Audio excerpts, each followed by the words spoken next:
Lara Trump joins the show now. She is co-chair of the RNC. She hosts her own show. She is the daughter-in-law of President-elect Donald Trump. Lara, it's wonderful to have you on the show. Thank you for making the time to be with us. Oh, thank you, Liz. Great to get on with you. You've been awesome. Thank you for continuing to fight for conservative values out there, and it's an honor to be with you. All right, so before we get into everything that you did at the RNC, because I was watching this whole time, right? This was something that I'd been calling for a long time, like clean house at the RNC. You did this so effectively and so quickly. I want to hear all the behind the scenes. But first, let me ask you about the Florida Senate seats. Your name has been floated. When I say floated, I've suggested it. A lot of people suggested it. Is this going to happen? Do you want to be the next senator of Florida? Yeah, well, listen, obviously this is up to Governor Ron DeSantis, and we'll see who he ultimately feels like is the right fit for this seat. But look, they're big shoes to fill. Obviously, Marco Rubio has held this Senate seat for a long time, and he really has the trust of the people of the state of Florida. Now, Eric and I have lived in Florida for 3.5 years. This is where we call home. Our kids are in school here, and we absolutely love it. And I think what you've seen happen, Liz, in the past several election cycles is that the state of Florida continues to become more and more red. I think Donald Trump won by over 1 million votes this election. Once upon a time, by the way, it was not that way. It wasn't too long ago where people actually considered Florida to be a swing state. And obviously, I give credit to Governor DeSantis for the way he really has transformed this state. And it's the reason that so many conservatives have moved here, like my husband and I did when we moved our whole family here. Now, whether or not he wants me to be appointed to this position, obviously, that's his decision to make. But here's what I can tell you. It has really been an honor to serve in the capacity that I have as co-chair of the RNC. Obviously, when I took this on and I ran for this position, because you actually have to run, there are 168 members of the RNC who vote on, the person who'll be chair and co-chair. And when I decided to do this, I knew the stakes were high. I knew that this was a critical election, and I knew that there was a lot of work to be done. But thank you for all the kind words that you've said about the job that I did alongside with Michael Whatley, our chairman at the RNC. It really has kind of opened my eyes to, the side of things in terms of politics that none of us in the family really knew before, which is kind of to be in these elected positions, save for Donald Trump himself. I say all that to say, look, if I am asked to serve as the next senator from the state of Florida, it would truly be an honor. I have yet to be asked that, and we'll see what happens. But yeah, it would be something that I would absolutely consider doing. So you would say yes if Governor DeSantis said, do you want to be the next senator from the state of Florida? I would say yes. Yeah.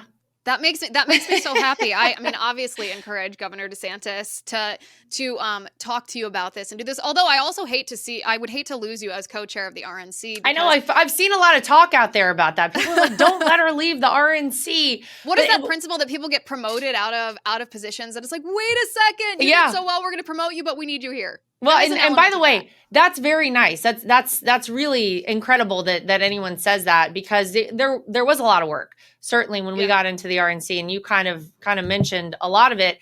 And we are really proud of the team we put together. We're really proud of everything that we were able to accomplish there. And I think probably the biggest accomplishment, Liz, is restoring people's faith in our elections. Because if you go back to 2020, I mean, my gosh, coming out of that election, half the country was like, well, it doesn't even matter if I go out and vote because it's just going to be stolen anyway. I don't know if I trust this process. Why would I get off my couch or leave my job or leave my kids to go vote one day?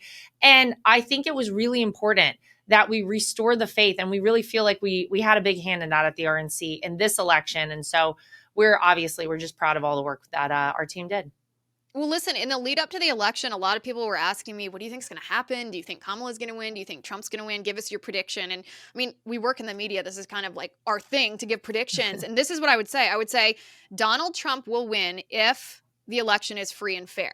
But that caveat was humongous. People would be like, okay, how big is that if? And I was like, it's a pretty big if. Like, I don't know if it will be too big to rig. I don't know what the Democrats are going to do. So we'll get to the Pennsylvania election stuff in a minute. But since we're talking about the RNC, walk me through when you walked in the doors after you'd been elected the first day. What did you find? How did you clean house? What was the first thing that you said, listen, if we want to build this fence between election integrity and Democrats trying to cheat, this is what we need to do? Just walk me through everything that you did practically.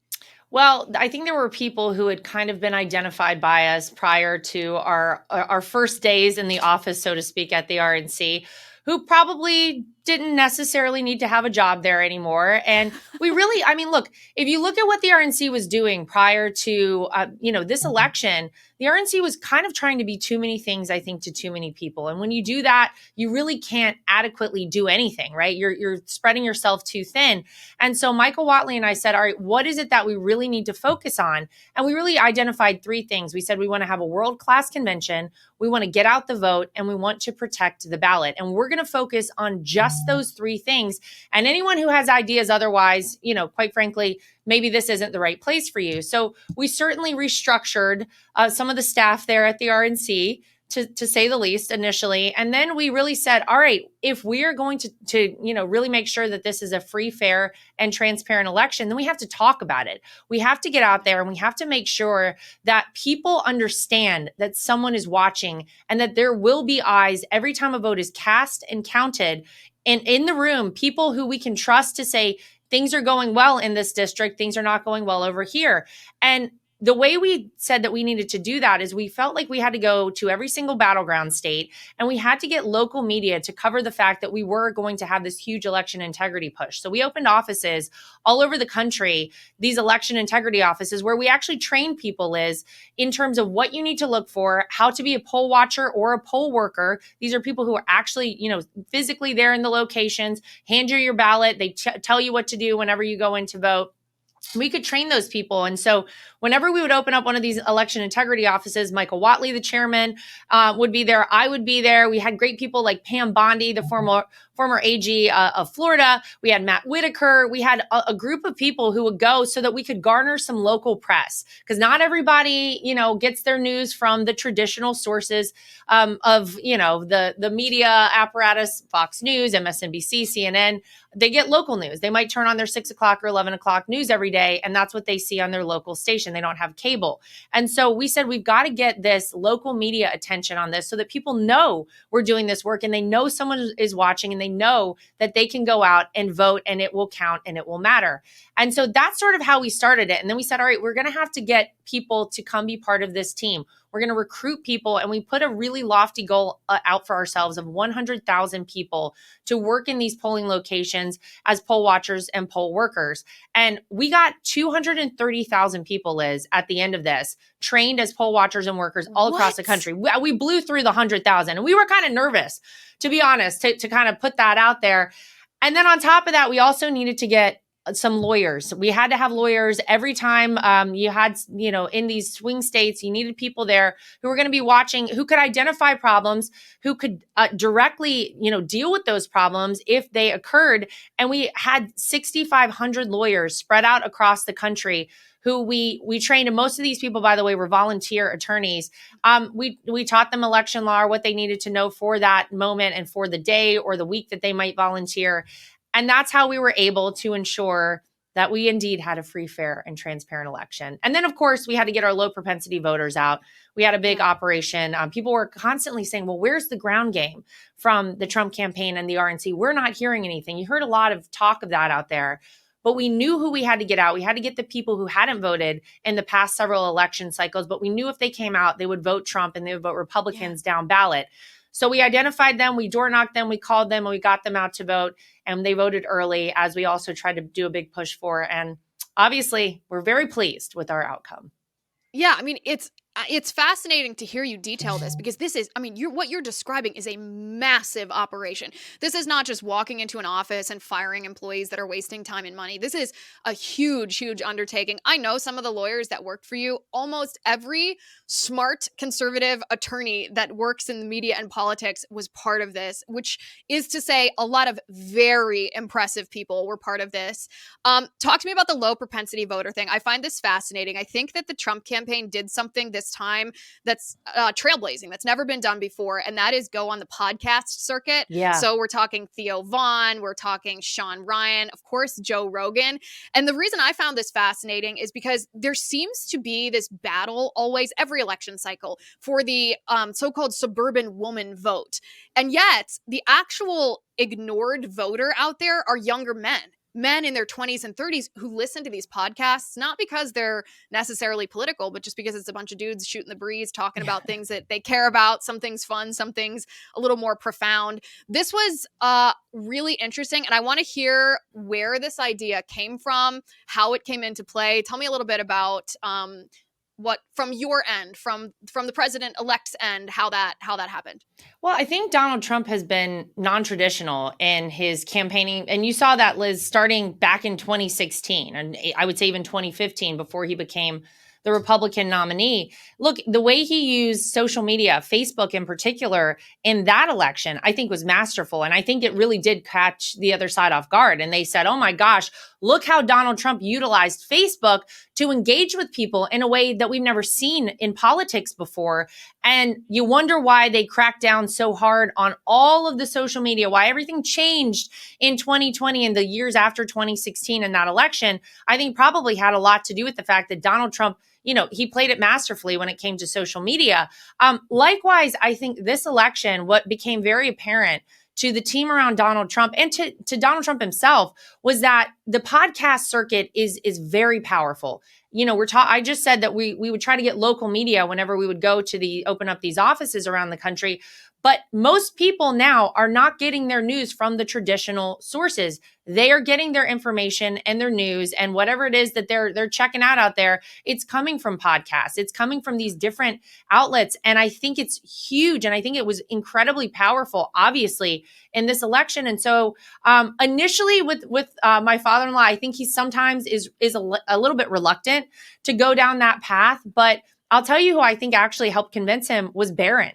And that's Barron, what I heard. Yeah, Barron knows better than anybody. This is a young guy who's engaged and understands this whole world and this space. And I think I would hear him constantly, travel places with my father-in-law, and Barron would call him on the phone a lot, and he would tell him, "Oh, you need to do this, you need to do that, you need to go to this place," and it was absolutely taken into account. And I think once you saw the response from some of those initial podcast interviews with Donald Trump, I think he then started to get it. And he was like, yeah, let's do this. Yeah. And by the way, Liz, he still did the traditional stuff. He still went on Fox News. He still did town halls. He still was doing the press conferences every opportunity he got.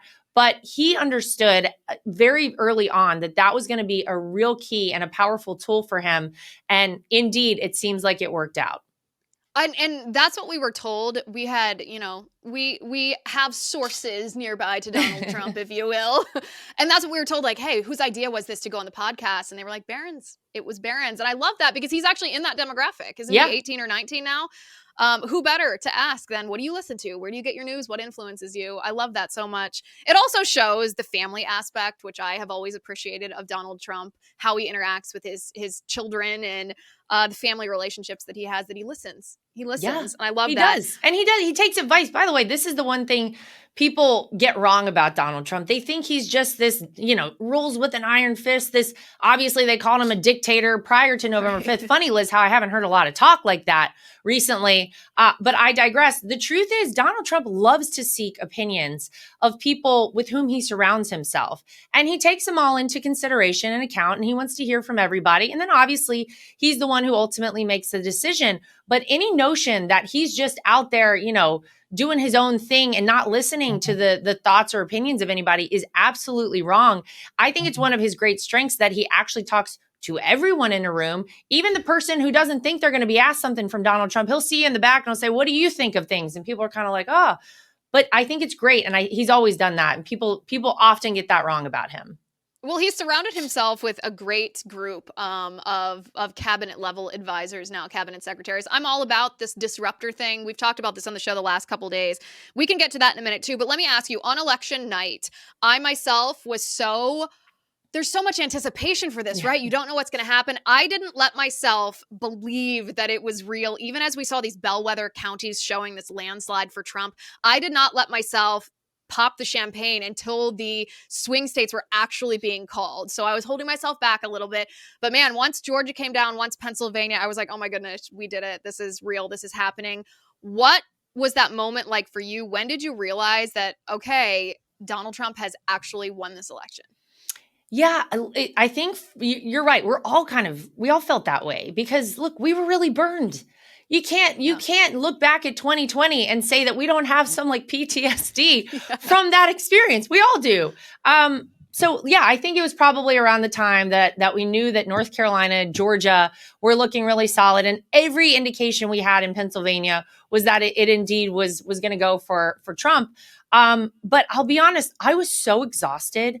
I mean, leading up to that night, I had been averaging somewhere in the neighborhood of like 4 hours of sleep a night. This is like in the Oh, weeks leading up. And then the night before, people probably remember the last rally was in Grand Rapids, Michigan. And you saw all of us in the family on stage with my father-in-law at like 2:30 in the morning. I got yeah. 1 hour of sleep that night. I then came home. I obviously wanted to take my kids to school the next day, be a mom, like do all those things. I was doing TV and radio the whole day. And so honestly, I was so exhausted. But it was, I thought I would be very emotional in that moment. But I think it was like I could finally like relax. And I think the whole country probably felt that way. Like I didn't even realize I was so tense and just nervous and the whole thing until it happened. And I think I like relaxed. And honestly, when I was up there on that stage, I was so tired, but I was just kind of like, just very mellow. And it's finally nice to feel that way once again, Liz, in the United States of America. I'm sure I Yeah. wasn't alone in that. No, it's just like this incredible release Yeah. of tension. Do you know what? It was so surreal for me. I didn't even like process it until after I was off air. We'd been on air basically all day. After I was off air, and Lisa Booth actually sent me a video of a whole bunch of Trump supporters down in Palm Beach singing "How Great Thou Art" in Oh, celebration of this wasn't that victory. amazing? I Yeah. burst into tears. I got the chills and I was like, "Oh, praise the Lord. This is actually real. Like, thank Yeah. God for having mercy on this country." Like, I in a sense I still can't believe it. So, talk to me about Pennsylvania though, on a little bit more serious of a note. Oh, They're trying to cheat in Pennsylvania. I don't yeah. exaggerate this. They're admitting that they're breaking the law, counting ballots that don't have the proper postmark, even though the Pennsylvania Supreme Court said you're not allowed to do that. They said nobody follows the law anymore. Who cares about those little things? What do you make of this? What are you guys going to do about this? This is, I mean, it's so egregious. Even the New York Times was reporting on it. Yeah. Well, look, this is just blatant violation of the law, which is exactly what the Democrats have done for a lot of things. Look at our southern border. My gosh, they don't even care. They're just letting people come in this country. But this is the kind of thing, Liz, that I think was probably going on in a lot of respects across the country in the last election. It's just that nobody knew to look for it. No one was watching them, and they knew we were watching this time. Man, we broadcasted every chance we got. We continued to say, do not cheat. We're looking for you. We'll find you. We'll prosecute you. And I think with this one, it was very obvious that Dave McCormick had won this race. But after the race was pretty much over there in Pennsylvania, then you had this team come in, Mark Elias. He's someone I'm sure people are familiar with his name. Yeah. And a group of Democrat lawyers came in and they said, oh, no, we're going to cause some problems here. And you're right. There was that county official, that woman who there's this video of that went viral saying, yeah, we know that we can't count the undated or improperly dated ballots, which, by the way, the RNC sued on in the Pennsylvania Supreme Court on November 1st. We won, saying that you had to have proper dating on these ballots, and they did have to be dated and properly dated in order for them to be counted as legal and legitimate ballots. But they said, yeah, we're just going to go ahead and count them anyway. And obviously, the idea was to give the advantage to Bob Casey. And somehow, Liz, I'm sure, find like, I don't know, 30,000 ballots miraculously that were undated or improperly dated that they could count towards him. We all know what the goal was there. But I'll tell you, our lawyers, until things wrapped up in every district across this country, did not leave. We said we are going to keep people there. Thank you to our Pennsylvania legal team. This was the tip of the spear, by the way. Pennsylvania is the toughest place in the entire country because within the Commonwealth of Pennsylvania, every district has its own laws as it relates to how you conduct elections. Most states, what they do is that it's a blanket law across the state, and it's the state legislatures that decide. Pennsylvania is unique and different and incredibly tough. So our team never left. They were there fighting, and obviously, Dave McCormick will be officially the senator-elect from the Commonwealth of Pennsylvania, but we had to fight for it. And I think this is a lesson that we had to learn, and we need to make sure that we never take our eye off the prize going forward, because what we saw is that they tried to do it despite the fact that we were watching, despite the fact that they knew it was illegal, and they were so brazen and blatant about it. This is a lesson for future elections in 2026, in 2028, and going forward. We can never take our eye off of this. We are always going to have to be vigilant. We're always going to have teams of people in place, because this is the kind of funny business that they try to do. And it's wrong, and it's against the law. And I will tell you, I'm incredibly proud of the team we had there. They fought every step of the way, and they made sure that we got the right result. And I see no reason, and I don't mean this in a vengeful way, I see no reason that these people who are breaking the law knowingly, publicly admitting that they're breaking the law and being dismissive, I see no reason that they shouldn't be prosecuted for Oh, this. 100%. 100%. I mean, they should be in prison. Yes. They are actively meddling in the outcome of an election, counting ballots that are invalid ballots. There's a common misperception, I think, or at least the left likes to propagate this misperception, that if a ballot is validly cast, meaning someone walks in and yes, they're the voter that they identify in or as, or they themselves fill out the ballot and mail it in, that can't be voter fraud because they were not intending to commit voter fraud. But there's a difference between fraud and invalid. The left completely dismisses invalid, but that's our law. If we don't follow it, then we're going to be 2020 again. Yeah, then you get yourself in a gray area, and then it's a slippery slope into exactly that, back into 2020. You're right. Anyone who is breaking the law should be prosecuted. And I'll also note, by the way, that the entire time we had our election integrity program underway, from the very beginning, said, look, if anyone at the DNC would like to come over and join us in our pursuit of election integrity, we would love to do that. We want every person, Liz. I don't care if you're voting Republican, Democrat, or third-party candidate. You in the United States of America, when you cast a vote, need to know it matters and it counts. And we ask them time and time again, please come join us. We have yet to hear back from them, and I doubt we ever will. Yeah, and I wonder why. I wonder why. All right, on a personal note, let me ask you a question. I was beefing up on your background, on your resume. I actually didn't know that you were a producer for Inside Edition before you jumped into politics. That's super cool. For some reason, I thought you were a model. I thought that's what you had done. Girl, I'll take it these days. But let me ask you, I also don't know how you and your husband met. How did you and Eric meet? What is your love story? Well, it's one of the least romantic stories ever, actually. And I don't know when it actually worked out like this. We both found ourselves out at the same place and at the same time in New York City. And this is before the age of smartphones. Like, I had a Razor phone at this time. I don't want to date myself and tell you exactly how old I am. I'm sure everybody can look it up. But we met like 150 years ago out in New York City. And we just happened to be at the same place at the same time. And I'll be honest, the first thing I noticed, I didn't know a guy named Eric Trump even existed. The first thing I noticed was that I was wearing heels, and I'm 5'11", and that this guy was taller than I was in heels. And I was like, oh, that may work out. Let's see what happens here. And that was our first meeting. And he did the wrong thing with me, though, initially. He texted me the next day and said, like, great to meet you, whatever. But he spelled my name Laura. And I immediately corrected him. And I think that got his attention as well. And then here we are 16 plus years later. Yeah. Listen, that's actually a sign, though. If you correcting him, taking the lead on something didn't scare him away, that actually is the right thing. It's a good thing. I know. Yeah. And our first date, we didn't order any food for like 4 hours. And having been once upon a time a waitress myself and a bartender, it's not just AOC out there.